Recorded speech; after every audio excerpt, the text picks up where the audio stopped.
Muito tem se falado sobre união, mas vem cá, vamos refletir um pouquinho? Toda união é de fato boa? Ou seja, a finalidade da união na qual você está, ela é de fato boa para você e para todos aqueles que também fazem parte desta união?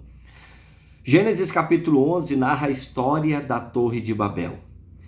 E o relato da história da Torre de Babel nos deixa muito evidente que nem toda finalidade de uma união é de fato boa.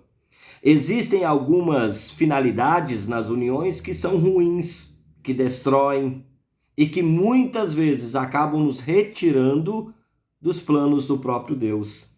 Gênesis capítulo 10 mostra que o povo se espalhou pelo mundo, é a tabela das nações. Mas Gênesis 11 é que conta a história de como essa dispersão de fato aconteceu.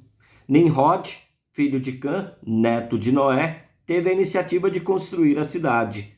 E a partir dali teve também a ideia de que uma torre fosse erigida e que essa torre chegasse até o céu. O intuito era que o povo se mantivesse unido, mas o intuito desse povo se manter unido num lugar só, povo esse que te falava apenas um idioma, uma única língua, era que, se viesse uma nova enchente, eles estariam refugiados e seguros. Será que toda união é de fato boa? O apóstolo Paulo, na carta aos Coríntios, vendo que muitos coríntios estavam deixando de crer na mensagem da ressurreição por causa de argumentos judaicos, ele cita um poeta grego, poeta pagão, muito influente na época, dizendo assim: as más conversações corrompem os bons costumes. Uma tradução moderna desse versículo diz assim: se você se deitar com os cachorros, você se levantará com pulgas.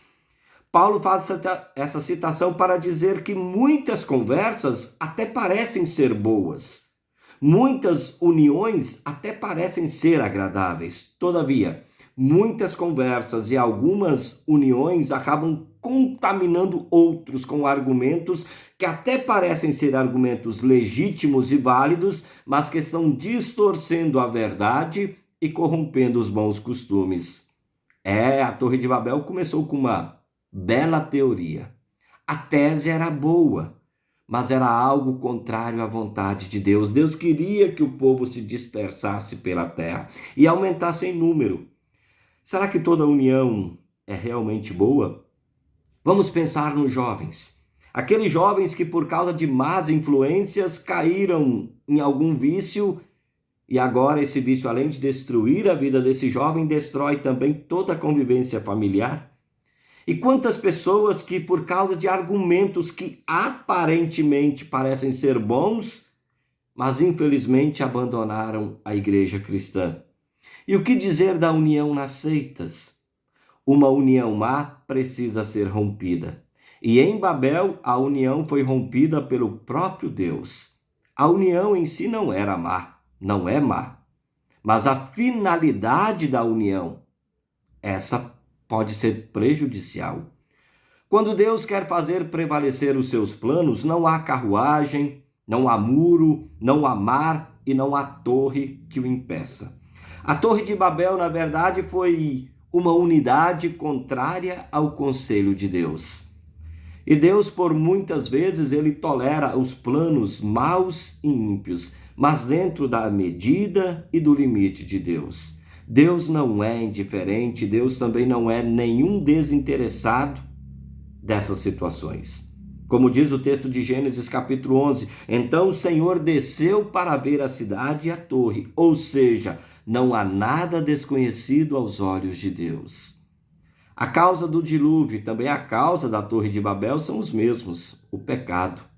E nós vivemos nessa realidade, a realidade do pecado. E por causa dessa realidade do pecado, algumas uniões têm como sua finalidade causar apenas prejuízo. E causam prejuízo. Nem toda união é boa. Babel é a insistência do ser humano em querer se opor à vontade de Deus. E como nós estamos aí celebrando Pentecostes, Pentecostes é a vontade de Deus em querer ir ao encontro do ser humano. Pentecostes é um destaque. para a verdadeira e única união, a igreja cristã. A igreja, a verdadeira união, ela só existe por causa do poder do Espírito Santo. E nessa união, nós somos o corpo que completa Cristo Jesus. E pela palavra e sacramento, Deus concede dons e talentos para que o evangelho continue sendo espalhado com uma única finalidade. A finalidade que as pessoas conheçam quem é Deus. Quem é Deus em Jesus? E em Jesus, pelo poder do Espírito Santo, elas sejam salvas. Elas sejam salvas. Esse é o intuito de Deus. Por isso, ele continua concedendo para o seu corpo a verdadeira união, dons e talentos, para que este evangelho continue sendo pregado, para que pessoas, agora, na verdadeira união, saibam que a sua vida tem uma finalidade, e a finalidade é divina, a salvação das outras pessoas. Que Deus te abençoe, Deus te guarde, Deus te preserve. Um forte abraço, até uma próxima oportunidade, se o Papai do Céu assim nos permitir. Deus abençoe. Tchau, tchau.